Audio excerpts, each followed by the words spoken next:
Halo nakama, selamat datang di channel Anime OP. Yos, akhirnya manga One Piece chapter 1067 sudah dapat dipastikan akan rilis pada minggu ini dengan beredarnya spoiler One Piece chapter 1067 yang diberikan oleh Redon. Nah, sedikit mengingatkan, di chapter sebelumnya ada beberapa informasi yang sangat menarik yang diberikan oleh Vegapunk Saka kepada kelompok dari Sanji yang berkaitan dengan insiden tragis 22 tahun yang lalu yang menimpa para penduduk Ohara. Selain itu di chapter sebelumnya, akhirnya kita pun diperlihatkan wujud asli dari Dr. Vegapunk yang ternyata memang memiliki hubungan dengan pemimpin organisasi terlarang Revolutionary Army, yaitu Monkey D. Dragon. Nah, menariknya, Dr. Vegapunk ini memiliki penampilan yang cukup konyol dengan kepala yang besar. Jelas hal ini pun membuat kita semua penasaran, karena penampilan Dr. Vegapunk di masa lalu dan saat ini sangatlah berbeda jauh, di mana saat ini kepala Dr. Vegapunk telah berubah menjadi kecil. Yap, tentunya hal ini pun akan dijelaskan pada bocoran spoiler One Piece chapter 1067, di mana menurut Redon, chapter ini akan mengungkap siapa sebenarnya Dr. Vegapunk. Oke, tanpa basa-basi lagi, berikut ini merupakan spoiler One Piece chapter 1067. One Piece chapter 1067 kali ini mendapatkan judul Punk Record. Yap, dilihat dari judul chapternya saja sudah dapat dipastikan jika chapter kali ini akan berfokus mengenai identitas Dr. Vegapunk dan kejeniusannya dalam menciptakan teknologi-teknologi yang ada di dunia One Piece. Selain itu, di chapter ini juga kita masih mendapatkan sebuah cover story yang masih melanjutkan kisah petualangan keluarga Jirma Double Six yang memasuki volume ke-24, di mana kali ini kita diperlihatkan Kaisar Clone yang sedang bertarung melawan Vince Judge. Masih belum diketahui pasti apa yang menyebabkan mereka berdua saling baku hantam. Masuk pada inti cerita, poin pertama yang akan kita dapatkan pada bocoran spoiler kali ini adalah ternyata Dr. Vegapunk adalah pengguna kekuatan buah iblis. Nah, kekuatan buah iblis yang dimiliki oleh Dr. Vegapunk pun cukuplah unik, di mana dia adalah pengguna kekuatan buah iblis Nomi yang kemungkinan besar adalah jenis buah iblis Paramecia. Nah, dalam bahasa Jepang, Nomi yang berarti otak. Yap, hal ini pun dijelaskan pada chapter 1067 bahwa kekuatan buah iblis ini mampu memberikan penggunanya kekuatan untuk memaksimalkan kapasitas otak yang tidak terbatas, sehingga inilah yang menjadi jawaban kenapa Dr. Vegapunk memiliki kepala yang besar.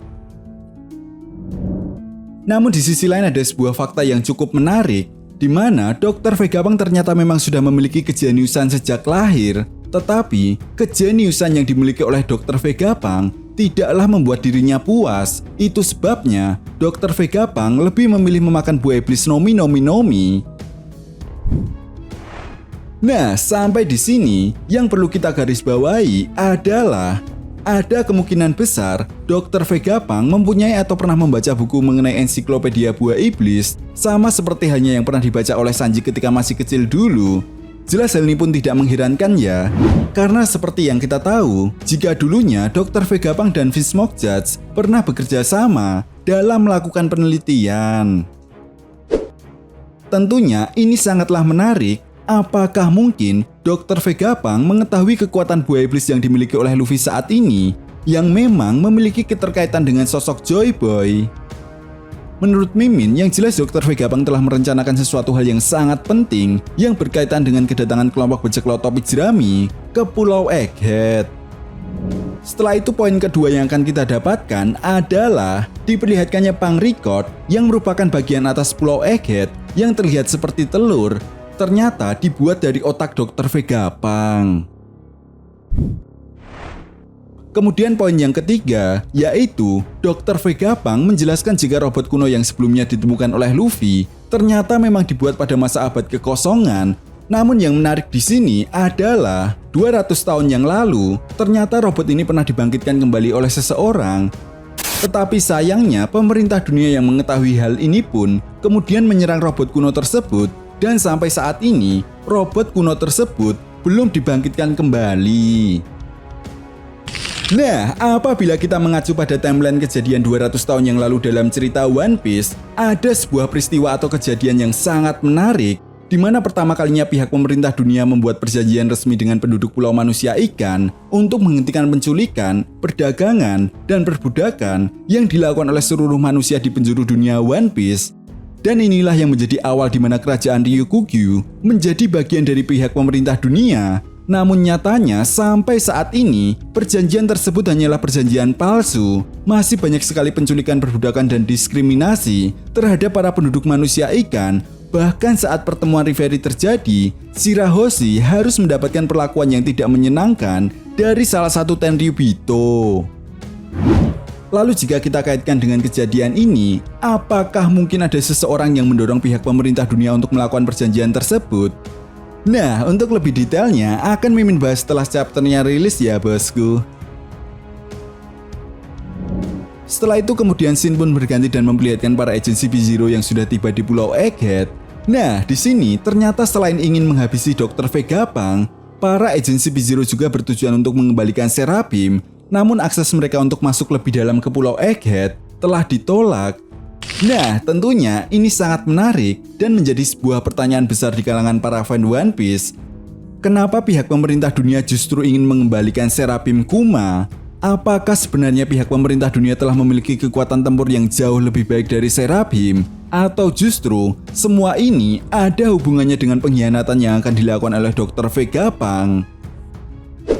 Yap, kita nantikan saja jawaban dari Oda Sensei setelah chapternya rilis ya. Namun yang jelas, di akhir chapter kita pun akan diperlihatkan sesuatu hal yang sangat mengejutkan. Setelah Monkey D. Dragon mencoba berbicara dengan Bartolomeo Kuma mengenai apa yang sebenarnya terjadi saat pertemuan Reverie berlangsung, Kuma tiba-tiba diperlihatkan bangkit dan berlari entah kemana. Nah, bisa jadi kemungkinan besar inilah yang menjadi awal pergerakan Revolutionary Army untuk menentukan langkah dan strategi apa yang akan mereka rencanakan untuk melawan pihak pemerintah dunia.